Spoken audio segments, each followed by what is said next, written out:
My name is Margaret Hale, and I never thought I'd live to see the day my own daughter would look me in the eyes and spit out words that would crush me forever. It was Christmas night, the one day I had prayed would bring us all together, the one day I thought love would win. Instead, standing in her living room with the smell of roasted turkey still in the air, my daughter screamed at me, her face red with rage. She pointed her finger at me as though I was a criminal and shouted, "You're dead," to me now. I froze. My heart slammed against my chest so hard I thought it might break free. Those words echoed in my ears louder than the Christmas music still playing faintly in the background. My granddaughter's tiny hand tugged at her mother's dress, whispering, "Mommy, please," but my daughter pushed her aside and told me to leave. My son-in-law leaned against the wall with a smirk on his face, the kind of smirk that told me he had been waiting for this moment. And suddenly I understood this wasn't just anger, this was planned. I tried to speak, my lips trembling. "Sarah, I gave up everything for you. How can you do this to me?" But she didn't answer. Her eyes were ice. She just opened the door and said, "Get out of my house." So I walked out into the freezing December night with nothing but the clothes on my back and the sound of my daughter's voice ringing in my head. The snow crunched beneath my shoes, but I barely felt it. My tears stung my cheeks as I clutched my coat tighter, trying to hold myself together. Behind me, the Christmas lights sparkled through the window, mocking me with their warmth while my heart froze inside my chest. I thought I had lost everything. I thought I was walking away from my daughter forever. But an hour later, when flashing police lights filled the street and officers knocked on her door looking for her, I realized this was only the beginning. I sat in the freezing cold for what felt like hours, my breath clouding in the air, my hands shaking not only from the winter chill but from the knife that had just been twisted into my heart. My daughter, the one I carried in my arms, the one I stayed awake nights for, had slammed the door in my face like I was nothing more than a stranger. Neighbors walked by, pretending not to see me, sitting there with my suitcase, eyes wet and swollen. Some shook their heads, others whispered, but no one stopped. I don't know which hurt more, her betrayal or the silence of the world watching me crumble. At some point, I forced myself to stand, clutching my small bag like it could somehow hold together the broken pieces of me. I didn't even know where to go. I had no one left. My husband had passed years ago, my siblings had long stopped calling, and the only person I thought I could count on had just thrown me out like yesterday's trash. I dragged my feet to the bus stop, thinking maybe I'd ride to nowhere, maybe just disappear. And then it happened, flashing red and blue lights, pulled up in front of my daughter's house. The sirens cut through the quiet street. The officers stepped out and knocked firmly on her door. From where I stood down the block, I froze. My chest tightened, my heart pounding in confusion. Why were they here? What had she done? Or was this somehow about me? I couldn't move, couldn't blink. All I knew was that something terrible had begun, and my daughter had no idea the storm that was about to hit her life.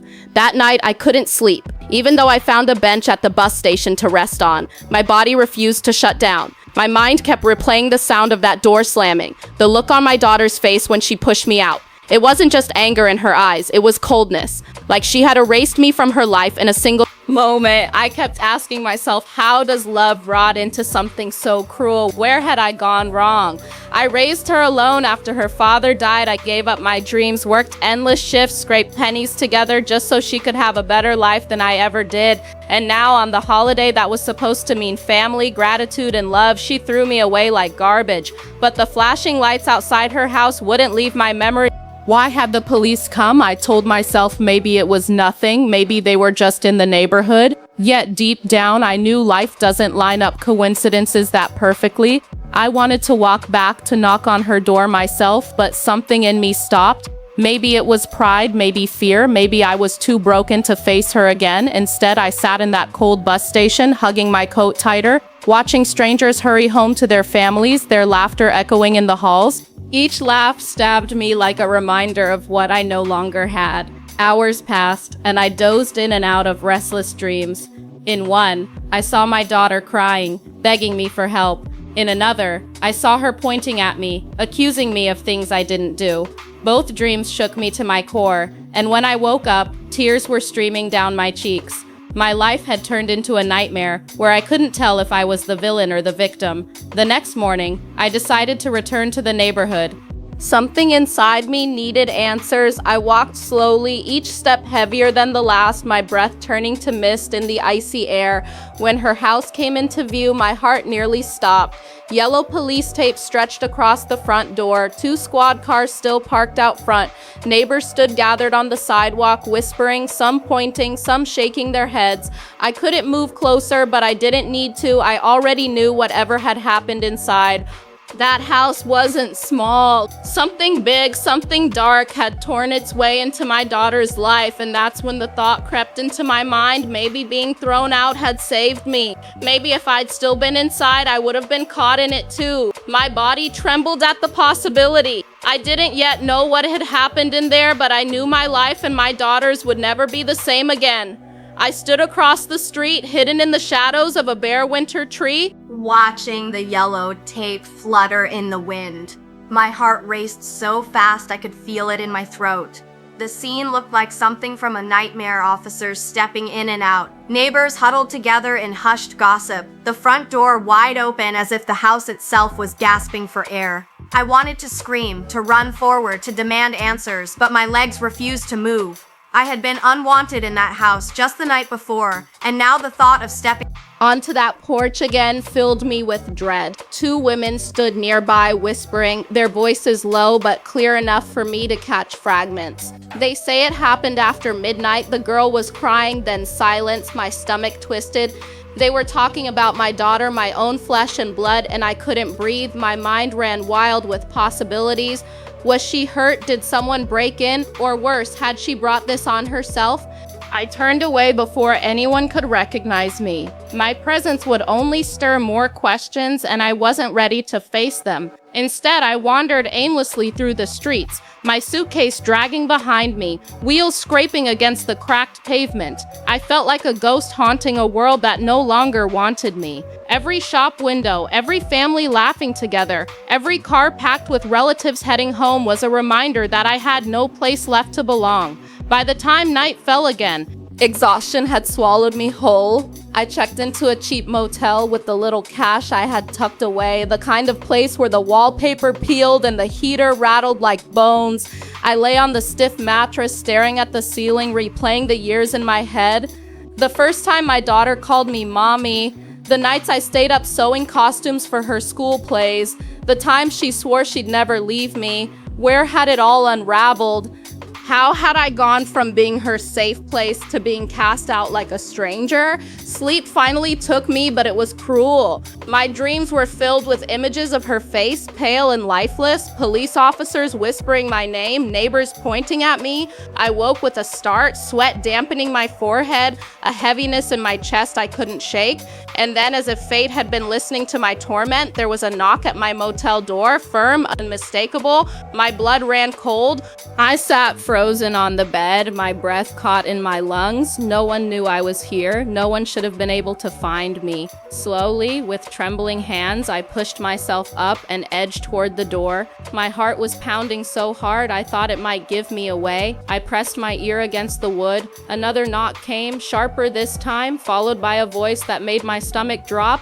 "Ma'am, it's the police. We need to talk." For a moment, I couldn't move. The sound of their voices outside my motel door made every nerve in my body scream. My legs trembled as though they no longer belonged to me.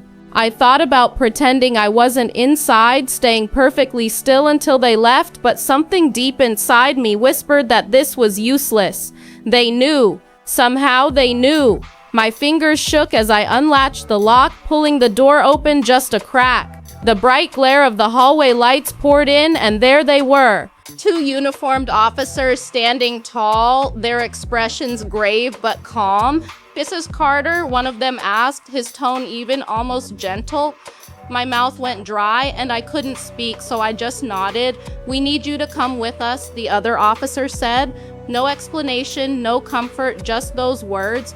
My heart thundered in my chest. Every dark possibility ran through my head. Had something happened to my daughter? Was she alive? Or were they here to arrest me, to accuse me of something I hadn't done? I whispered what happened, but they didn't answer. Instead, they exchanged a look, the kind of silent communication people use when they're hiding something.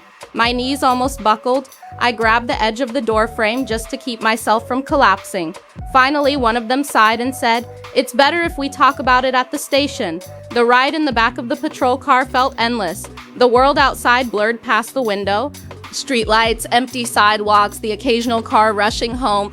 All of it felt like another planet. My reflection stared back at me in the glass, pale, hollow, a woman I barely recognized. I remembered how just yesterday I had been sitting at my daughter's table believing we were gonna share Thanksgiving dinner like a family. Now, less than 24 hours later, I was being driven away by police, my entire life spinning out of control. At the station, they led me down a sterile hallway that smelled of coffee and cold metal. They seated me in a small, dimly lit room with a table and 2 chairs. The hum of a camera in the corner reminded me I wasn't just sitting there, I was being watched, recorded, judged. My hands twisted together nervously in my lap as I waited. Finally, a detective walked in. He was older, gray streaking his hair, his eyes sharp and probing. He sat across from me, opened a thin file, And looked me dead in the eyes. "Mrs. Carter," he said slowly, "something happened at your daughter's house last night." I leaned forward, desperate. Is she okay?" My voice cracked and I felt tears burn at the corners of my eyes. The detective hesitated, his silence louder than any words. Then he finally spoke and his words sliced through me like a blade. "Your daughter is missing, and you were the last person seen at her house." The room spun the moment those words left his mouth. My daughter? Missing? For a second, I couldn't even process it. My ears rang, my breath came out in shallow gasps, and I gripped the edge of the table as if holding on for dear life. "Missing?" I whispered, the word breaking apart on my tongue. No, that's not possible. I just saw her. She was fine. She was angry, yes, but she was alive." She slammed the door in my face. The detective leaned forward, his eyes narrowing as if searching for cracks in my voice.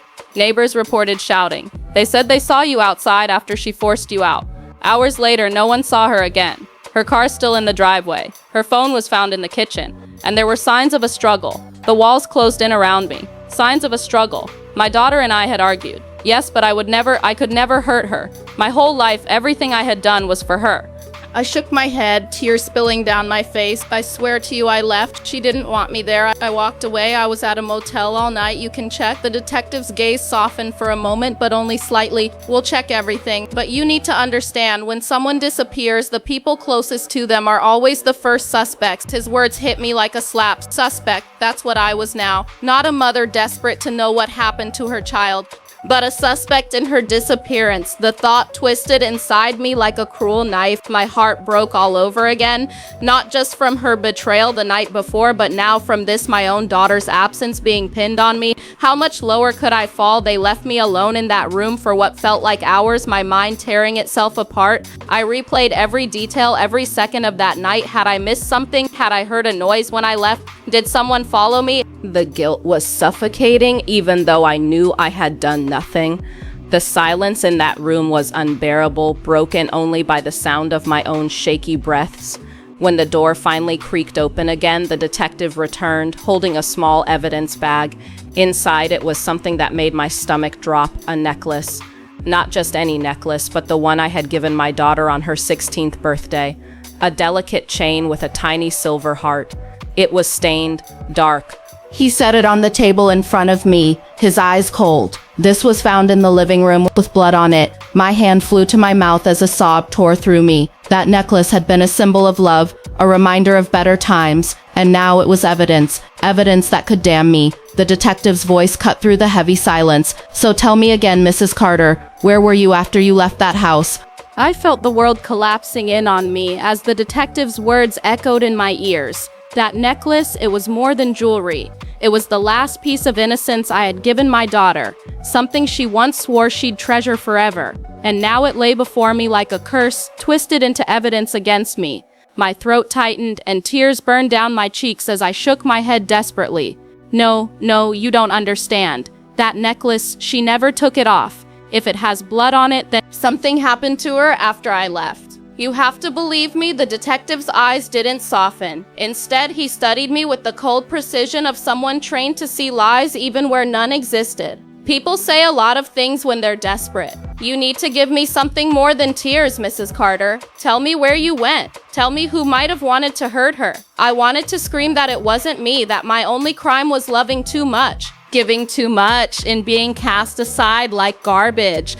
Instead, my voice cracked, trembling with exhaustion. I went straight to a motel. Room 6. The clerk saw me. The cameras probably did too. Please check, please. For a long moment, the detective didn't speak. Then finally he nodded. We'll look into it. But until then, don't leave town. With that, he gathered the file, slipped the necklace bag inside, and left me alone with my thoughts. When they finally released me, it was already nightfall. The city lights shimmered outside the station, cold and distant, and I felt like I was walking through a nightmare I couldn't wake up from. My suitcase was still waiting for me at the motel, but I couldn't bring myself to go back there. Not when the walls would only remind me of the questions, the suspicions, the emptiness. So I wandered aimless and broken through the streets until my legs gave out and I sank onto a bench at the edge of the park. I sat there in the cold, staring at the dark sky, whispering prayers to no one. I begged for answers, for mercy, for a sign. And then, as if the universe was listening, my phone buzzed in my pocket. An unknown number flashed across the screen. My first instinct was to ignore it, but something inside told me to answer. I lifted it to my ear, my voice barely a whisper. Silence, a long, heavy silence, and then a sound, faint, shaky, a voice I knew better than my own. Mom, help me. I froze, my entire body trembling. It was her, my daughter, alive, and she sounded terrified. Before I could say anything, before I could even breathe, the line went dead. My fingers clutched the phone so tightly I thought it might shatter in my hands. My daughter's voice still echoed in my ears, fragile, broken, terrified. Mom, help me. Just 2 words, yet they ripped through every bone in my body. My heart pounded so hard it drowned out the city noises around me. I stared at the screen, praying for the call to come back, willing the phone to light up again, but it stayed dark, lifeless, like nothing had ever happened. I tried redialing again and again, but every time the robotic voice answered, "This number is not available." My desperation grew with each failed attempt. She was out there somewhere, alive and in danger, but how? The police were convinced she was gone. Why would she call me, the very person everyone thought was guilty? I wanted to run to the station and tell them about the call, but a voice inside my head stopped me. What if they didn't believe me? What if they thought I was making it up to cover my tracks? No, I couldn't trust them, not yet. I had to find out on my own. For the first time in my life, I couldn't rely on the law or anyone else. It was just me. A mother's love against a world that had already condemned her. I started walking, my legs moving without direction, my mind racing. Who could have taken her? My daughter wasn't perfect. She had enemies, though she never admitted it. Old friends she cut ties with, colleagues she argued with, even family she shut out of her life. I thought of the strange car I had noticed a few nights ago parked near her driveway, engine running, lights off. At the time, I brushed it off, but now maybe it wasn't nothing. Maybe someone had been watching her. By the time I returned to the motel, my body was shaking from exhaustion, but my mind wouldn't let me rest. I dug through my bag until I found the small notebook where I used to jot down family birthdays, appointments, even gossip she shared with me. Flipping through the pages, I looked for anything, any clue, any name that could mean something now. That's when I saw it. A name scribbled in the corner of one page. Half-erased but still visible. Daniel. The memory hit me like lightning. Daniel, her ex, the one who had left her heartbroken, the one I had warned her about 1,000 times. He was charming on the surface, but beneath it he was jealous, controlling, dangerous. She had cried to me once that he swore if she ever left him, she'd regret it. My stomach twisted into knots. Could it be him? Was he behind this? My mind replayed the fear in her voice, the desperate plea. Mom, help me. And then, as if to answer my thoughts, my phone buzzed again. A message this time, just 4 words. Stay quiet. She's mine. I followed Daniel's name like a thread through a maze.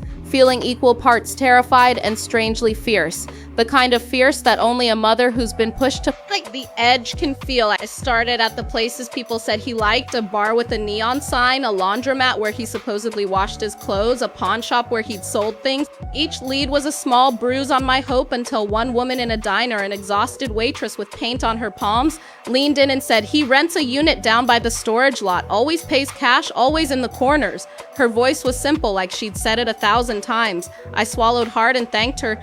Palms sweaty on my coffee mug. The world had narrowed until it was only me, my daughter's frightened voice, and the need to find answers. The storage place smelled of dust and oil. Rows of metal doors hummed in the cold wind while a lone attendant, indifferent at first, brightened a little when I mentioned Daniel's name like it was a curse he was used to. "Unit 47, he said, handing me a small paper receipt as if he'd been waiting for someone to ask. My lungs felt full of stone as Into the machine and watched the lock clatter open. Fear tried to make me step back. What if he was violent? What if I walked into something I couldn't live through? Then anger stepped forward and pushed the fear back. I had been abandoned once already. I would not abandon my child. The door rolled up with a sigh, and at the same time the smell hit me. Old cardboard, oil, and something metallic that tightened my throat. Shadows moved inside the unit. I flicked on the little light that hung from the ceiling and stepped in. Boxes stacked like secrets. A mattress rolled in plastic. I walked slow, letting my eyes sweep for anything that had my daughter's name on it. Then in the far corner, a box with a yellowing sticker and the rest torn away stared back at me. My hands shook as I knelt, fingers fumbling with the tape. Inside were small things, a hair bow, a child's drawing, a scarf I recognized, the one Sarah always wore the week before. My breath left me in a small, painful sound. The scarf had a dark smudge along the hem, not the bright red I'd imagined, but a brownish stain that could be anything or everything. Beneath those things taped to the box bottom was a small digital recorder. My chest went icy. I pressed play with the tip of my finger, the device skittering in the echo of the metal room. For a moment there was only static, then my daughter's voice, softer than the one that'd thrown me out, whispered, "Mom, if you hear this, don't go to the police. They aren't who they seem." Her voice broke, and I felt the floor tilt. The recorder clicked and another voice came in, low. A man I did not know, saying, "Tell her not to interfere. If she does, she will make this worse." My heart slammed so hard I thought it might stop. I replayed it, listening for any clue. Sarah's voice again. "I'm sorry. I got in too deep." The recorder ended with a single breath, the sound of someone running, and then silence. A shadow crossed the doorway. Behind me.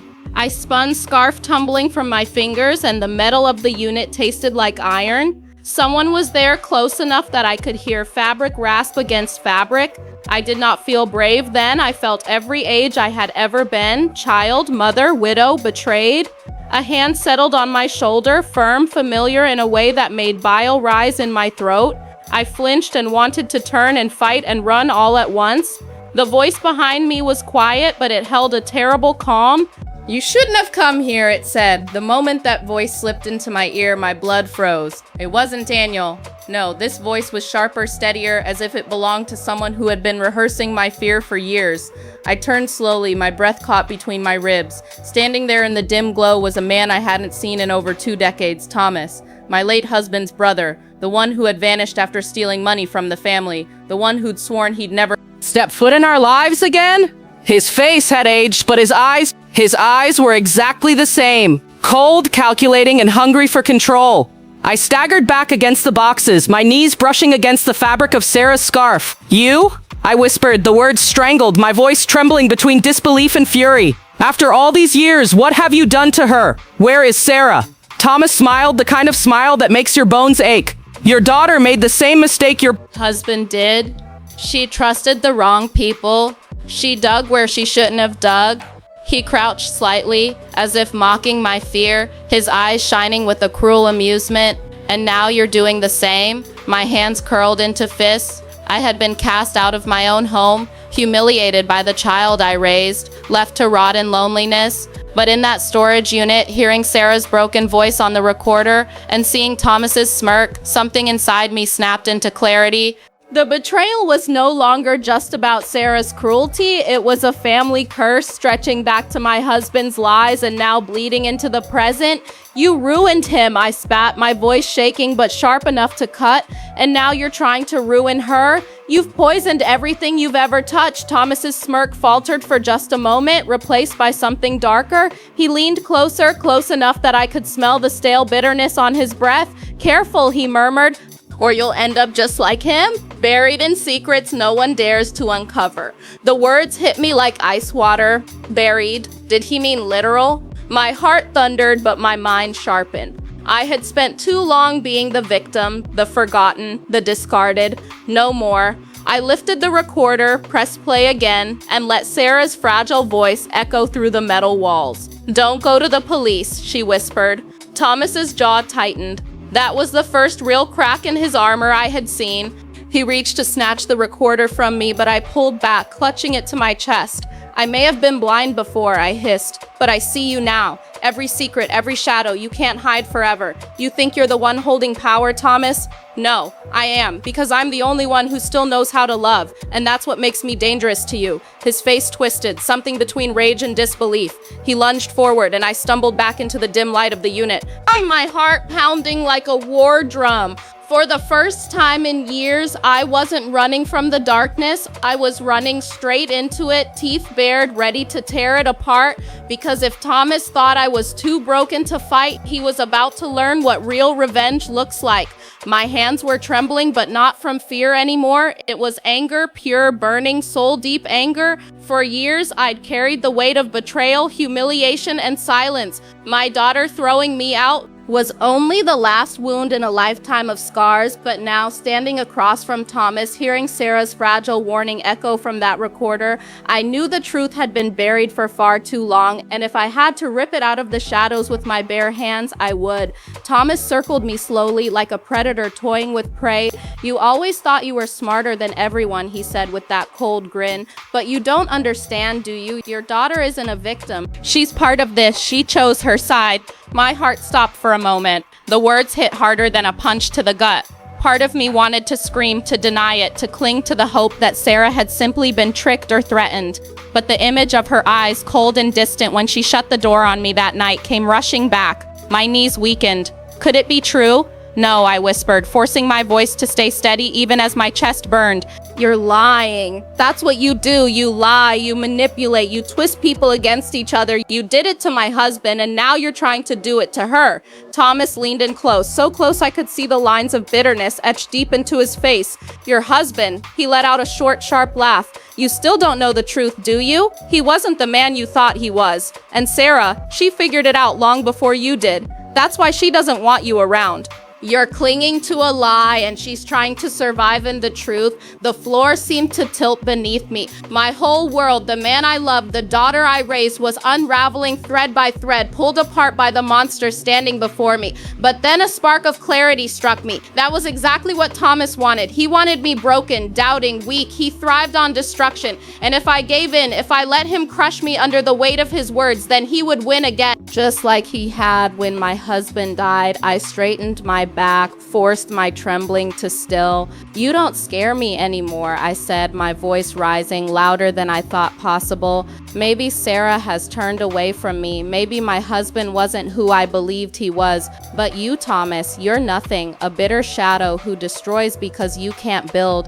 And shadows don't last forever. The light always comes." His smile faltered just for a second. It was enough. I turned and bolted from the storage unit, the recorder clutched in my hand like a weapon. Behind me, his voice roared, furious, promising I wouldn't make it far.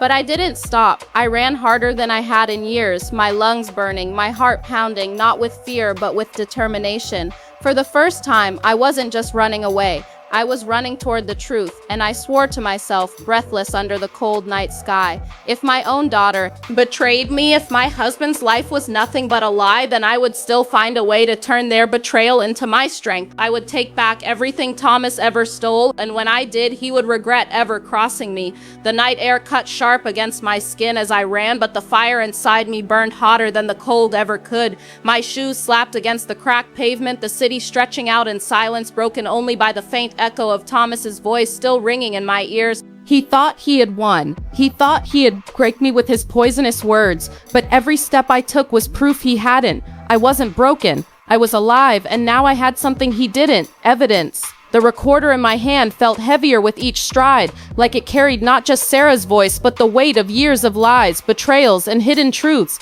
My chest heaved, my breath ragged, but I refused to stop. Not when I was this close. The streets blurred past me.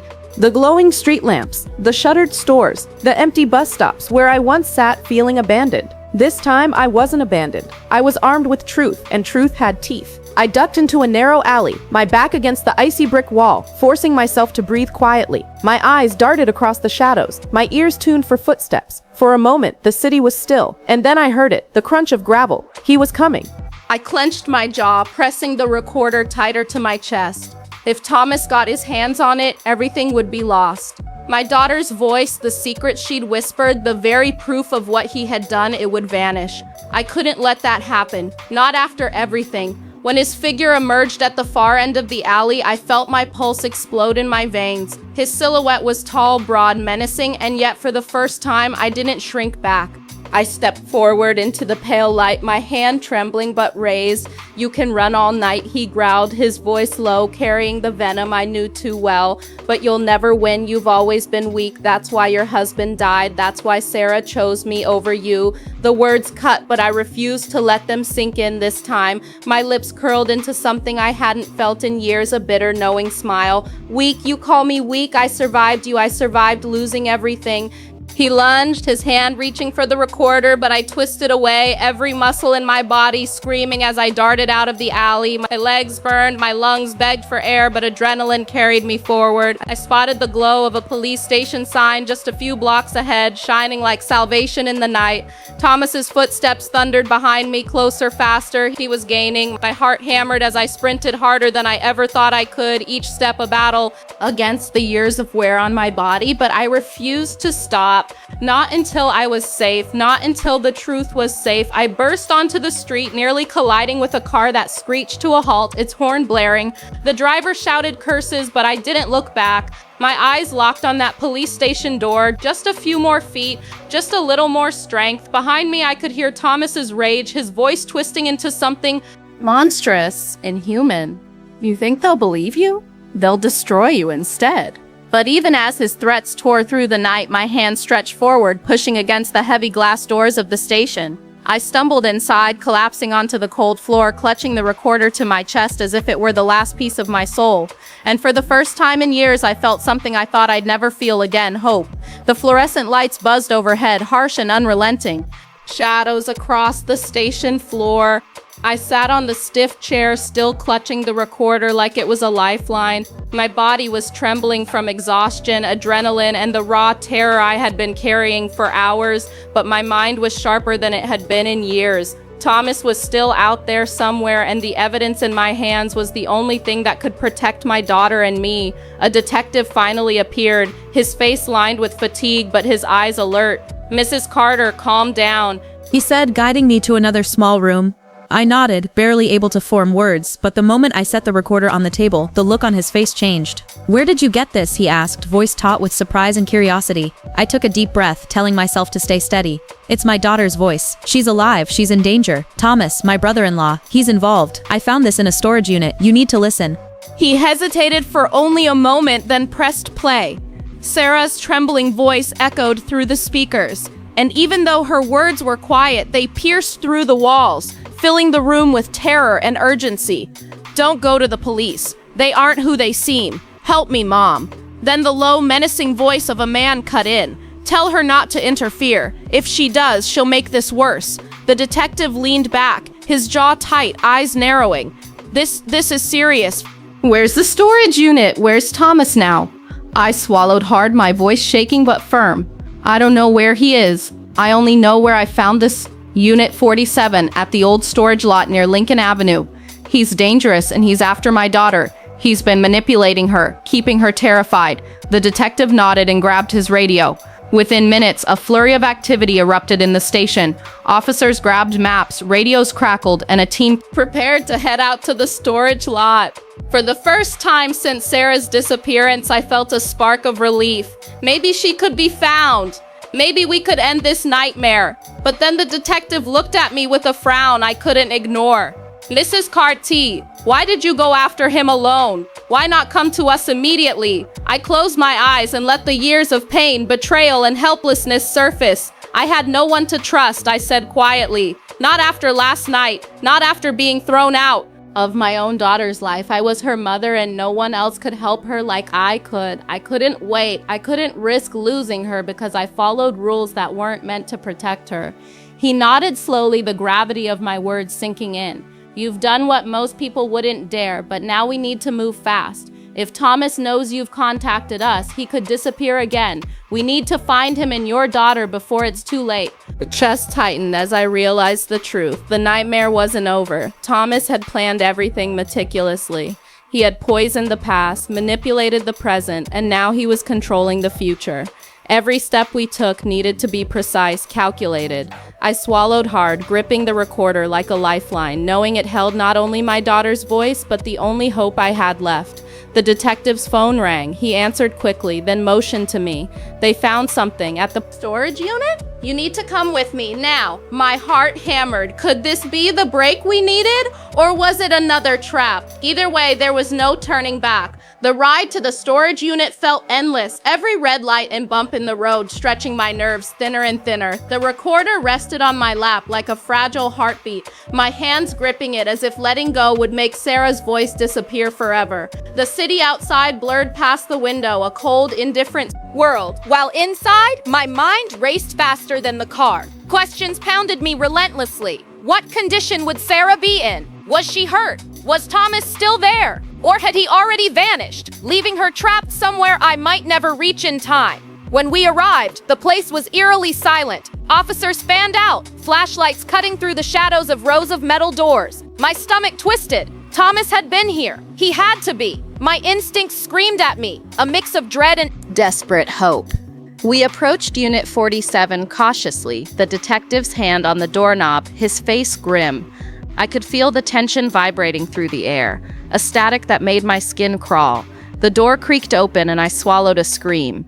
The room was dark, cluttered, but the first thing I saw was Sarah sitting on the floor, arms wrapped around her knees, eyes wide and terrified. Relief and fear collided in my chest. I wanted to run to her, throw my arms around her, protect her from every shadow in the world. But then I noticed the small things. Her lip was split, a bruise painted her cheek, and she flinched even at my shadow. My heart shattered all over again. Mom, she whispered, barely audible, her voice breaking like thin ice underfoot. I dropped to my knees beside her, gripping her hands. It's okay, baby, I'm here, I've got you. The detective's voice came from behind me, tense and low. Be careful, Thomas could still be in the area. There's no telling what he might do. Sarah shook her head quickly, her hair falling into her face. He's gone, but he left a message. If we call the police, if we try to go after him, he'll come back. He said he'll hurt me. Her voice trembled, and I felt rage ignite inside me. This man, this shadow that had haunted our lives, had underestimated one thing, a mother's fury. I hugged her tighter, whispering words of comfort while my mind worked frantically. I needed a plan, a way to protect her, to catch Thomas before he could vanish again.